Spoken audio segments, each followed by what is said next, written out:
So hello everybody, welcome to the video series of anthropology, answer writing and revision series. So uh, so we are dealing with the anthropology day 5th, that was a political anthropology. इसके अंदर हमने basically क्या किया था कि हमने अपने हमारा जो अपना सिलेबस है या फिर जो प्रीवियस ईयर क्वेश्चंस हैं उनको हमने एनालाइज किया था और उसको जो है वो हमने डिवाइड किया था इनटू सेवरल थीम्स।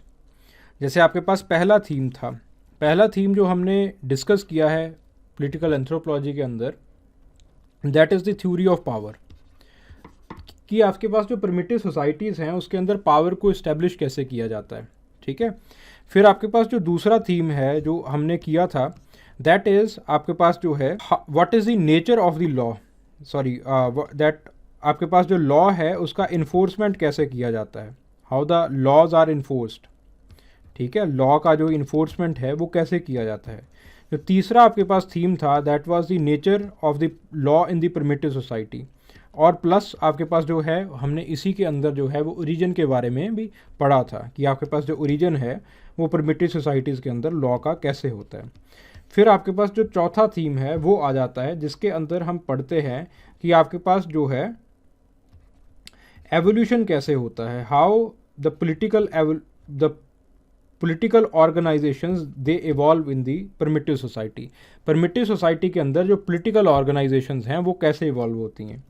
और जो हम अब करने वाले हैं, जो पांचवा थीम और जो आखिरी थीम जो है हम इसके अंदर करने वाले हैं, उसके अंदर हम ये डिस्कस करेंगे कि आपके पास जो what is the scope of the political anthropology. Political anthropology as a branch of the socio-cultural studies or the socio-cultural anthropology, how the political anthropology it deals with the primitive societies, और the law के जो आपके पास complexities हैं पर जो आपके पास political anthropology है वो उनके साथ कैसे डील करती है, यानी कि पॉलिटिकल एंथ्रोपोलॉजी की ब्रांचेस और पॉलिटिकल एंथ्रोपोलॉजी का स्कोप क्या है। ठीक है, सो if you want to download the PDF file or if you want to download the content that has been discussed in this video, so please go to the O2IS Academy app. आप O2IS Academy app को download कीजिए, इसके store section के अंदर जाइए और sorry store section के अंदर जो है वो आपको ये जो कोर्स है वो मिल जाएगा, anthropology optional revision and answer writing course.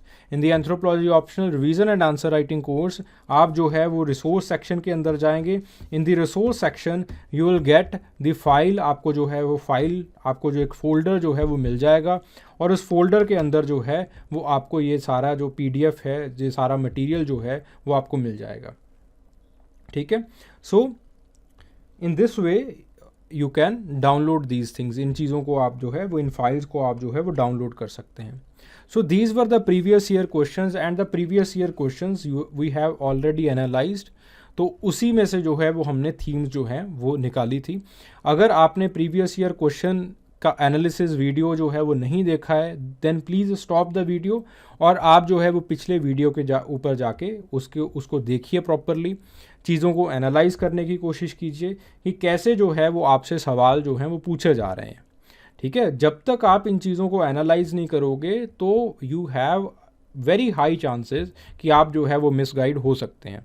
ठीक है, तो अपने आप को गाइडेंस दीजिए, प्रीवियस ईयर क्वेश्चंस को एनालाइज कीजिए। So let's start. So the political anthropology, Paul Bohannan, उनकी किताब है द सोशल एंथ्रोपोलॉजी 1962 के अंदर, इन्होंने जो है वो आपके पास जो प्रिमिटिव सोसाइटीज़ हैं उनका स्ट्रक्चर, उनका ऑर्गेनाइजेशन, उनका फंक्शनल एस्पेक्ट जो है वो स्टडी किया था। So Paul Bohannan he has studied the structure, organisational and the functional aspect of the systems of the primitive society. Primitive societies के सिस्टम्स को जो है वो पीजेंट पॉपुलेशन के सिस्टम्स को जो है वो स्टडी करने की कोशिश की और पॉलिटिकल एंथ्रोपोलॉजी को उन्होंने उसी हिसाब से जो है वो डिस्क्राइब करने की भी कोशिश की है कि पॉलिटिकल एंथ्रोपोलॉजी की वो ब्रांच है, it is that branch of anthropology जिसके अंदर हम प्रिमिटिव सोसाइटीज़ का स्ट्रक्चर, उनका ऑर्गेनाइजेशन और वो स्ट्रक्चर किस तरह से काम कर रहा है। जैसे फॉर एग्जांपल हमने जो है वो क्लैन बेस्ड पॉलिटिकल ऑर्गेनाइजेशन को स्टडी किया। क्लैन बेस्ड पॉलिटिकल ऑर्गेनाइजेशन में मैंने आपसे बात की कि आपके पास दो तरह की पॉलिटिकल ऑर्गेनाइजेशंस होती हैं, एक होती है लीनिएज बेस्ड पॉलिटिकल ऑर्गेनाइजेशन और एक होती है एक होती है आपके पास जो है वो क्लैन बेस्ड पॉलिटिकल ऑर्गेनाइजेशन। वहाँ पे हमने पॉलिटिकल ऑर्गेनाइजेशन को स्टडी करने के लिए विनेबागो इंडियंस के क्लैंस को जो है वो पहले रखा। उसके अंदर हमने देखा विनेबागो इंडियंस के 6 क्लैंस थे। तो पहले यानी कि हमने जो है वो सोसाइटी के ऑर्गेनाइजेशनल एस्पेक्ट को स्टडी किया है, आपके सोसाइटी के स्ट्रक्चरल एस्पेक्ट को स्टडी किया है। फिर उसके बाद हम ये स्टडी करते हैं कि इसने फंक्शन कैसे किया, ठीक है। फिर जो है वो हम उसके बाद जो है सोसाइटी के फंक्शनल एस्पेक्ट के ऊपर आते हैं, ठीक है। पहले जो है वो हम सोसाइटी के स्ट्रक्चरल ऑर्गेनाइजेशनल फंक्शनल एस्पेक्ट को स्टडी करते हैं। बेसिकली किसके ऊपर हमारा फोकस होता है? परमिटिव सोसाइटीज़ के ऊपर, पीजेंट पॉपुलेशंस के ऊपर, और आजकल जो है वो आपके पास अर्बन पॉपुलेशंस के ऊपर भी जो है पोस्ट कॉलोनाइजेशन पीरियड जो है वो हमारा फोकस जो है वो रहने लगा है, ठीक है। तो इस तरह से पॉल बोहनन जो है वो आपके पास पॉलिटिकल एंथ्रोपोलॉजी को बताते हैं, पॉलिटिकल एंथ्रोपोलॉजी को समझाते हैं कि ये एंथ्रोपोलॉजी की वो ब्रांच है जिसमें आपके पास प्रिमिटिव सोसाइटी का स्ट्रक्चरल, ऑर्गेनाइजेशनल एस्पेक्ट और फंक्शनल एस्पेक्ट जो है स्टडी किए जाते हैं, ठीक है। प्रिमिटिव सोसाइटीज़ यानी कि आपके पास ट्राइबल सोसाइटीज़ और पीजेंट सोसाइटीज़ जो इंडिजीनियस सोसाइटीज़ हैं, और आजकल जो है to some extent now we are expanding to the urban populations. Urban populations के अंदर भी हम सिमिलर चीज़ों को स्टडी करने की कोशिश कर रहे हैं। अब स्कोप के ऊपर आते हैं जो मेन एस्पेक्ट है। सो द पॉलिटिकल एंथ्रोपोलॉजी, इसका काफ़ी लंबा चौड़ा स्कोप है। स्कोप का मतलब इसकी बहुत सारी ब्रांचेस हैं जिसके अंदर हम अलग अलग चीज़ों को जो है वो डिस्कस करते हैं। So anthropology of political evolution, in the anthropology of political evolution हमने ऑलरेडी जो है वो मॉर्टन को स्टडी कर लिया है in the theory of power, power के अंदर एवोल्यूशनरी थ्योरी ऑफ पावर, ठीक है। उसी तरह से political anthropology of political evolution के अंदर हम स्टडी करते हैं कि पॉलिटिकल सिस्टम्स कैसे जो है वो आपके पास इवॉल्व करें हैं। देन आपके पास anthropology of political systems, political systems कैसे जो है वो काम करते हैं। एंथ्रोपोलॉजी ऑफ प्रोसेसेस कि अलग अलग चीज़ें जो है वो उनके अंदर कैसे काम करती हैं, एक्सेट्रा एक्सेट्रा, इस तरह से जो है वो चीज़ें चलती जाएंगी। अब हम जो है वो एक एक ब्रांच को पकड़ेंगे और उस एक ब्रांच को जो है वो जानने की कोशिश करेंगे। जो हमारा स्कीम रहेगा, आवर स्कीम विल बी कि हम जो है वो एंथ्रोपोलॉजी की एक ब्रांच को पकड़ें और उस ब्रांच के जो आपके पास प्रोपोनेंट्स हैं उन प्रोपोनेंट्स को जो है वो डिस्कस किया जाए और उन्होंने किस तरह से जो है वो उस ब्रांच का विश्लेषण किया है उसको जो है वो डिस्कस किया जाए। तो पहली ब्रांच को हम पकड़ते हैं the anthropology of political evolution. In the anthropology of political evolution it deals with the evolution of the political systems. So Morgan, Maine, Fried, Service, ये जो है वो आपके पास मेन प्रोपोनेंट्स हैं और इन्होंने कैसे आपके पास पॉलिटिकल सिस्टम्स जो है वो आपके पास प्रिमिटिव सोसाइटी के अंदर डेवलप होते हैं, इवॉल्व होते हैं, उनकी जो है वो बात की है, उनको जो है वो डिस्कस किया है। Then anthropology of political systems. Anthropology of political systems के लिए जो कीवर्ड है वो है structure and functioning. Primitive society के अंदर आपके पास पॉलिटिकल सिस्टम्स जो है वो किस तरह से स्ट्रक्चर कर रहे हैं अपने आप को, किस तरह से फंक्शन कर रहे हैं, इनको जो है वो स्टडी किया जाता है। जैसे इवन पिटचर्ड ने अफ्रीका के अंदर स्टडी किया, मेयर फोर्टिस ने भी जो है वो अफ्रीका के अंदर ही स्टडी किया है, और पॉल बोहनन ने आपके पास जो है वो अगेन इन आपके पास जो है African societies and Polynesian societies he has studied it, ठीक है। Then anthropology of political processes. In the anthropology of political processes we try to discuss that how the various people, लोग कैसे indigenous societies के अंदर अलग अलग चीज़ों के माध्यम से लोगों को मोबिलाइज करते हैं, लोगों का सपोर्ट मोबिलाइज करते हैं, ठीक है। For example take the case of the transactional approach. Transactional approach हमने डिस्कस की थी पावर के अंदर, तो उसके अंदर बेली ने क्या समझाया था, that on the basis of alliance, लोग अलायंस बनाते हैं अलग अलग पॉलिटिकल ग्रुप्स के साथ। जो लोग इन्फ्लुएंशियल होते हैं यानी कि जिनके पास ज़्यादा रिसोर्सेज होते हैं, वो बाकी लोगों के साथ जो सोसाइटी के अंदर हैं जिनके उनके पास भी ज़्यादा रिसोर्सेज हैं, उनके साथ वो अलायंस बनाते हैं। जब वो उनके साथ एक अलायंस क्रिएट करते हैं तो अलायंस क्रिएट करके वो अपने ग्रुप को पावरफुल करते हैं। ठीक है, तो इस तरह से बेली बताते हैं। अब देखिए अलायंस क्या है। Alliance is a way to mobilise the support and use the power to achieve the variety of the public goods. ठीक है, तो बेसिकली पावर कैसे लोग हथियाते हैं। सिमिलरली ऑस्कर लेविस ने भी जो है वो इसी चीज़ के ऊपर बात की है। ठीक है, ऑस्कर लेविस का जो काम है वो मैक्सिको के अंदर है। ठीक है, so it describes the way in which the different groups and individuals they mobilise the support. लोगों को कैसे मोबिलाइज करते हैं और इस मोबिलाइजेशन की पावर को वो कैसे यूज करते हैं अपने या फिर पब्लिक गुड के लिए। ठीक है, यहां पे this is known as the anthropology of political processes. Then the legal anthropology. In the legal anthropology it is another branch of political anthropology, जहां पे हम लॉज को और लीगल मैकेनिज्म्स को यानी कि सोशल कंट्रोल को जो है वो स्टडी करने की कोशिश करते हैं। मेलिनोस्की और ब्राउन, सबसे पहला नाम रेडक्लिफ ब्राउन। ठीक है, रेडक्लिफ ब्राउन और मेलिनोस्की का यहाँ पे जो है वो बहुत बड़ा काम जो है वो मिलता है। Then the anthropology of ethnicity. In the anthropology of ethnicity we try to identify that how the people create their ethnic boundaries. ठीक है, हम जो है लोग किस तरह से अपनी एथनिक बाउंड्रीज कलेक्ट करते हैं, बनाते हैं। फॉर एग्जाम्पल एथनिक बाउंड्रीज, जैसे मैं अपनी एथनिक बाउंड्रीज किस बिहाफ के ऊपर बनाता हूँ। मेरी एथनिसिटी को देखा जाए तो मेरे बहुत सारे एथनिक लेयर्स हैं। पहला एथनिक लेयर मेरे सेल्फ का है, मेरे सेल्फ बिलीव्स का है। दूसरा जो मेरा एथनिक लेयर है that is own my ideology, मेरी आइडियोलॉजी का एथनिक लेयर है कि मेरी आइडियोलॉजी, पॉलिटिकल आइडियोलॉजी या फिर सोशल आइडियोलॉजी कौन सी है। फिर उसके बाद मेरी जो है वो आपके पास मेरी रेस का, फिर उसके बाद जो है वो रिलीजन का, फिर उसके बाद जो है वो आपके पास लैंग्वेज का, फिर उसके बाद आपके पास स्टेट का, टेरिटोरियलिटी का। ऐसे आपके पास बहुत सारी एथनिक बाउंड्रीज होती हैं।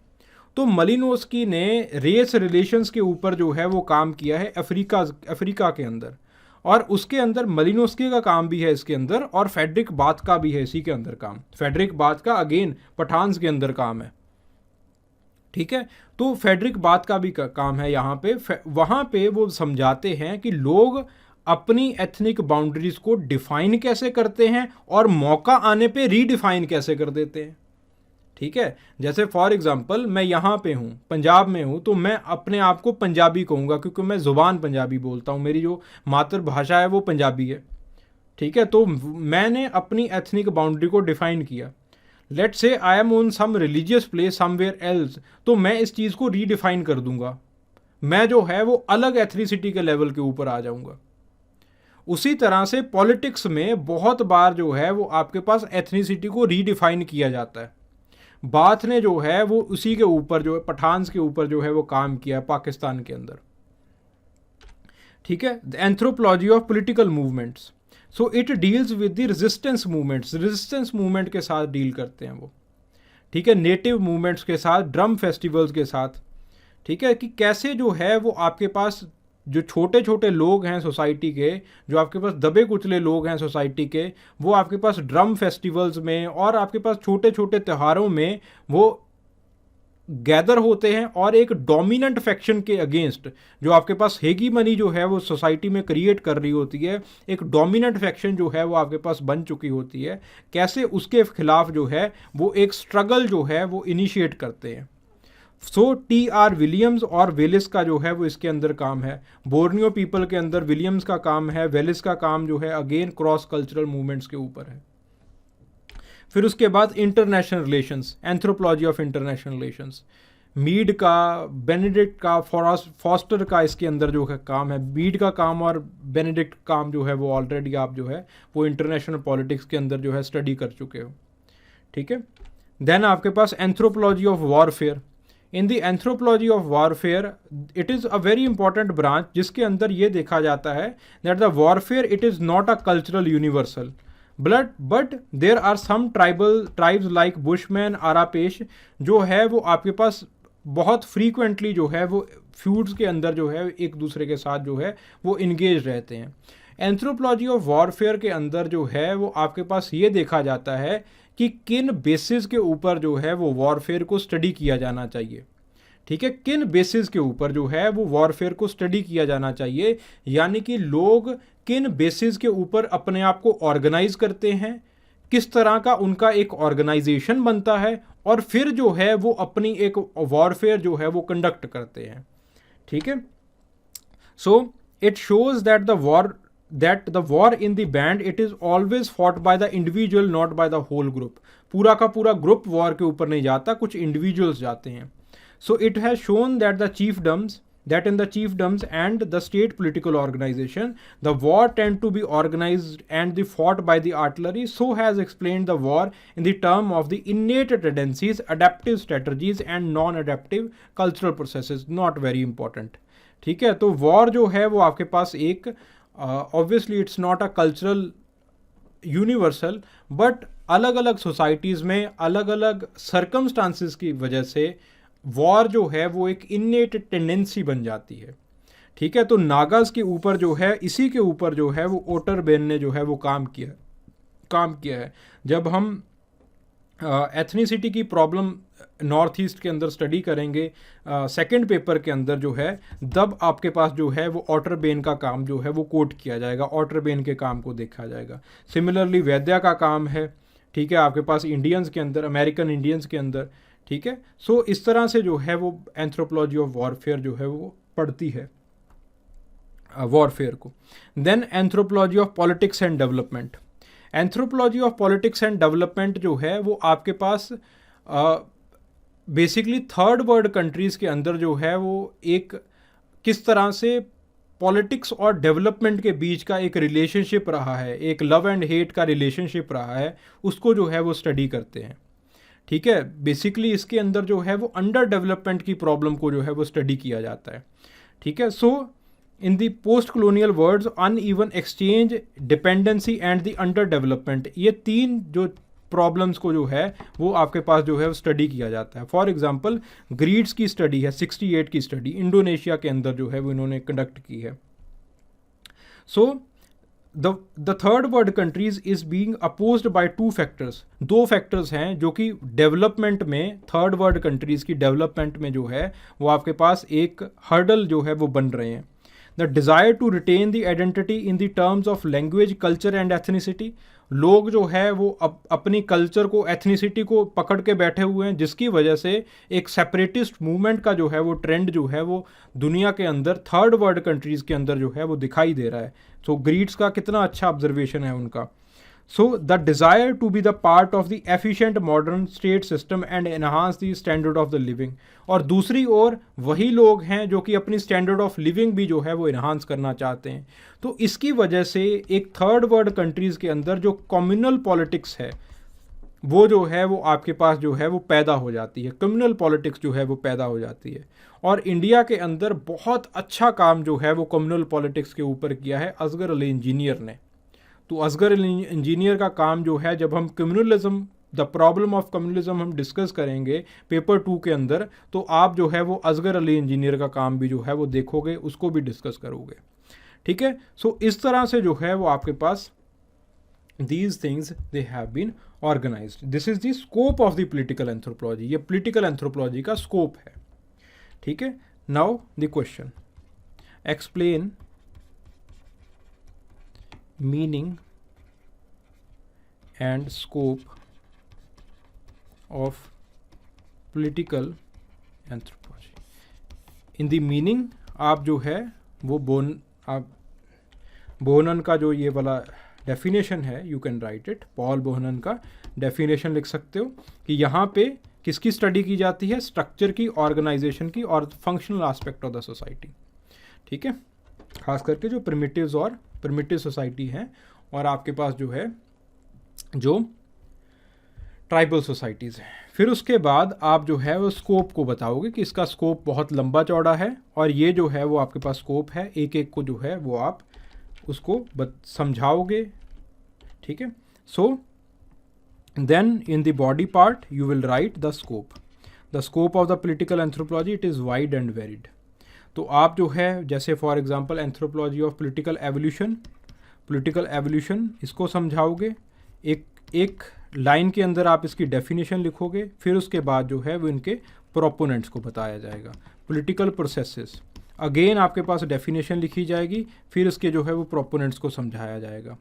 ठीक है, तो इस तरह से आप जो है वो anthropology of warfare, international relations, ethnicity, development, आपके पास पॉलिटिक्स एंड डेवलपमेंट, इस तरह से आप जो है वो हर एक चीज़ में आप डेफिनेशन लिखोगे, प्रोपोनेंट्स, डेफिनेशन लिखोगे, प्रोपोनेंट्स, डेफिनेशन लिखोगे, प्रोपोनेंट्स, इस तरह से जो है वो आप इन चीज़ों को कैरी करते रहोगे।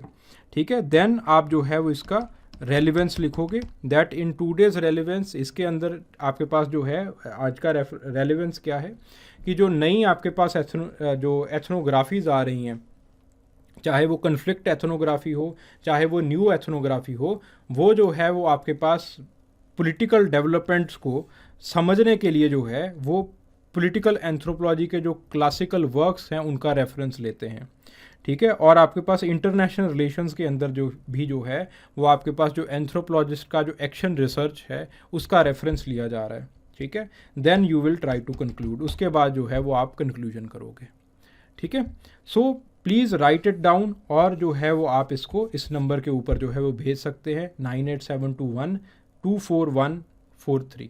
ठीक है, यहाँ पे इस नंबर के ऊपर जो है वो you can send it in here. ठीक है जी, सो और you can download the O2IAS Academy app, और आप जो है वो वहाँ पे भेज सकते हैं। Thank you very much, hope you learned something from this lecture. Thank you very much.